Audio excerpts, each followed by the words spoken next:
What is going on, YouTube? We are back with another video, and the video I want to talk about today is deloading. So what exactly is deloading? Deloading is kind of, you're not taking a rest, but you are kind of lightening the load so your body can kind of recover a little bit more. This usually can happen after you've been, you know, in my case, yes, I would be before you go into like a big meet prep. So meet prep is usually like a little bit harder of training because you're preparing for a meet, obviously, so you'll be working with higher percentages.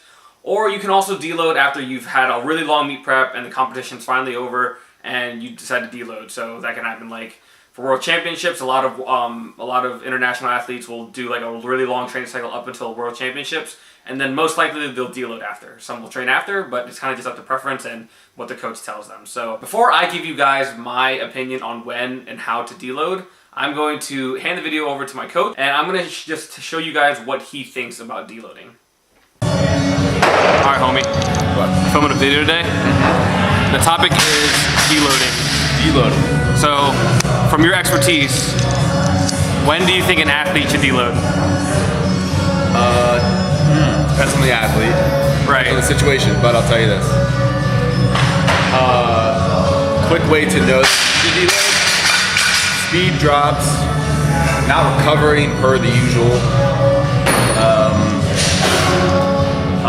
But most time it's like structured, so like you might deload every 3 weeks depending on how hard the percent increases are, or it's like 5, 6, depends on the athlete, but speed, biggest indicator. Right, so if an athlete just says that they just want to deload, like because they're like feeling sore, like what do you tell them? Well, they might be feeling sore for a reason. They might be into, you know, like just because you feel sore and tired doesn't necessarily that you're due for a deload right away. Right. So is there any like chance that like you would like, if an athlete said like, coach, like I really need to deload, like you would just tell them like, is your speed like dropping and things like that, or? It depends where we're at in the program, right? Like if we're like, you know, like 2 weeks in to like a big block and they need to deload, we either A, have to look at what we're doing week by week, or B, they gotta, you know, put the big boy panties on and try to do it a little longer, but yeah, it depends. It depends.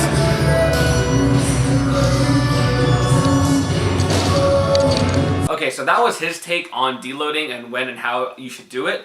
I'm going to give you guys my personal perspective and kind of my personal experiences and what I did during my deload week, so you guys can get like a better feel for it. I haven't had a deload in a really long time. My last meet was the Dorman Sports Performance Open, which was back during Halloween time, so it's been it's about 2 months since then. So I trained all throughout that and I didn't really deload after that. So afterwards I like had a very unstructured program. The lifts had me go to maximum, or not maximum, but like work up to something heavy like every day. So my body kind of just got fatigued from it, and the way I could tell that was like, you know, my body wasn't moving the same way, and I'm a pretty consistent lifter at this point, so my lifts look almost exactly the same every time, but we were getting to a point where my lifts were looking like weird, like I started like finishing, like doing the lifts a lot weirder and like not doing it correctly in my opinion. So another big indicator was what my coach said was speed. So I noticed that I was getting like a lot slower, like moving my body around the bar just got a lot, I would say it's a lot slower, but it wasn't a lot slower, but it was slower to the point that, you know, is it just that I'm sore, or like is my body like trying to tell me something? So, and we got to the point where I was just doing snatches at like around 80%, and I ripped my hand a lot. Like I usually don't rip my hand a lot. I use straps, but like when I don't use straps, like my hands are usually fine, but my skin tore like a lot. So I like kind of looked up like, you know, symptoms of like a fried central nervous system just because I was curious and like, you know, maybe that could be it. So I looked it up, and there were a lot of commonalities between, you know, those symptoms and what I was having. So after cleans and snatches, like I would get to the point where I was like, very lightheaded, and like I thought I was gonna pass out. So maybe that was like a big indicator. Second indicator was like my grip was really like weak. Like that's also another indicator. Like my grip was just like, my grip strength just wasn't there. I had to grip the bar a lot harder, and that may have been the reason why my hand ripped. I'm not entirely sure, but it was like a lot of things outside the gym too. Like I had a lot of trouble sleeping. Like it took me forever to fall asleep and like things like that. And I was tired all the time, but it was just like I just didn't fall asleep. So it was just like I looked it up and, you know, like, hey, maybe like it's time to deload. So I don't take deloading as like a thing that you should just do when you're sore or tired, because this is weightlifting. Like, you're going to be sore, you're going to be tired, your body's going to ache and hurt, and it's going to feel like crap. But you kind of have to know the difference between like, hey, like maybe I just need to like take a rest day this day instead of like later on in the week, or like I need like a legit deload. So that's my opinion on it. You should like listen to your body and know what the difference, and try and learn the differences between like whether or not your body's like actually just sore, or you know your central nervous system is like on the verge of like dying. Thanks, yo. 230 pounds, 105 kilos.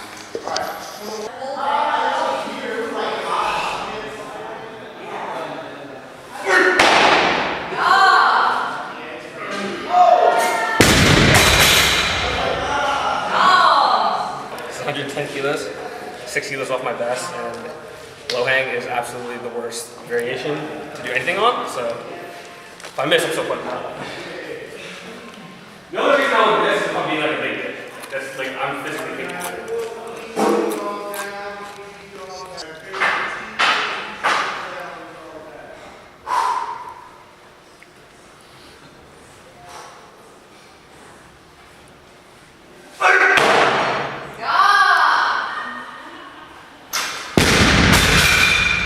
Might as well keep going.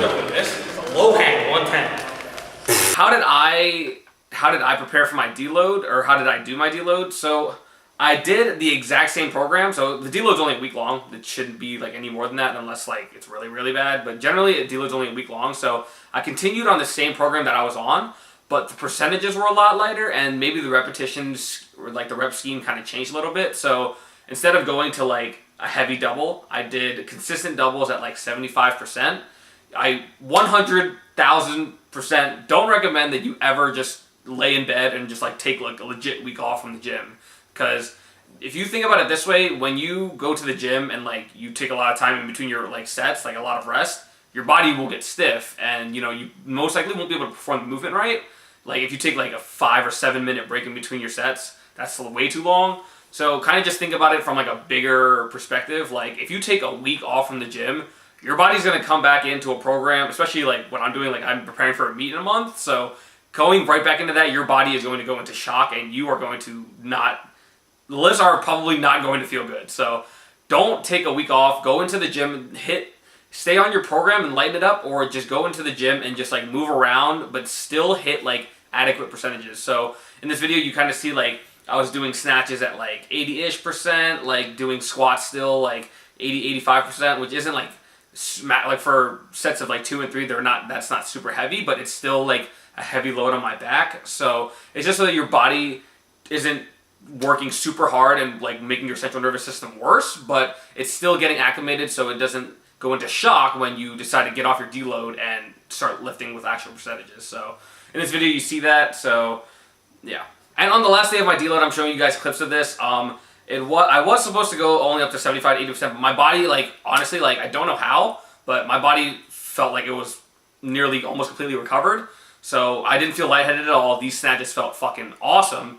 And, you know, you kind of need to, like, learn. Like, I know my body pretty well. I've been doing this for a while. And you need to kind of know when your body is like, okay, it's good to go, or, like, you know, you should just actually give yourself rest. So I'm going into a meet soon, so I wanted to hit like higher weights so I can like get my confidence up, because like if I don't lift like heavy weights for like a really long period of time, it makes me like anxious, and it makes me like question myself whether or not I can actually do the lifts or not at like this high weight. So in the snatch, I went to a 114 kilo low hang snatch, and my best just full snatch off the ground is 116. So that's fucking awesome. Like 2 kilos above below my best for like a variation like that. Like a low hang is like the hardest variation that I can think of besides like powers and stuff. But that's like the hardest movement, and I was able to hit like 2 kilos underneath my best, and it didn't feel like a 1 rep max like at all. It felt great. So hoping I could do like 120 at the meet. That would be freaking awesome.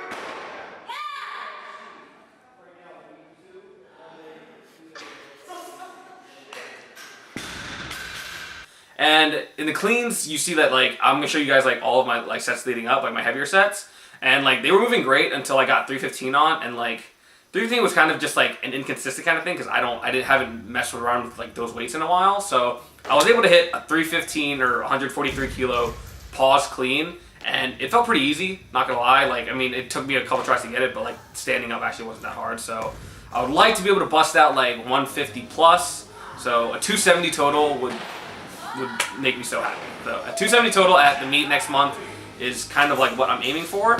And this is not a very like important meet, I should say. Like I'm not trying to qualify for anything. The point of this meet is to kind of just have one more meet closer to nationals, which is in March, and kind of get my confidence on the platform up a little more, and potentially bump me to the A session, which would be really cool because like my first national meet being at the A session would be awesome.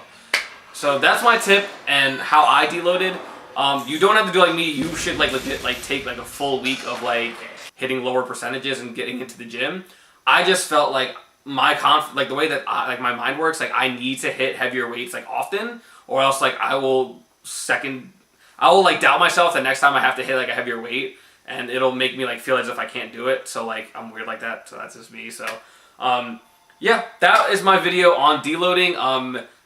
I know it's very unconventional, like there might be some more scientifics, but like I'm not a scientist by any means. So hope you guys enjoyed the video. If you guys have any questions on deloading or any questions about weightlifting, please feel free to leave it in the comment section below. And as of today, it is December 22nd, so I probably won't make another video until then, but I hope you guys all have a Merry Christmas and a Happy New Year or Happy Holidays, whichever you celebrate. And I'll see you guys in the next video.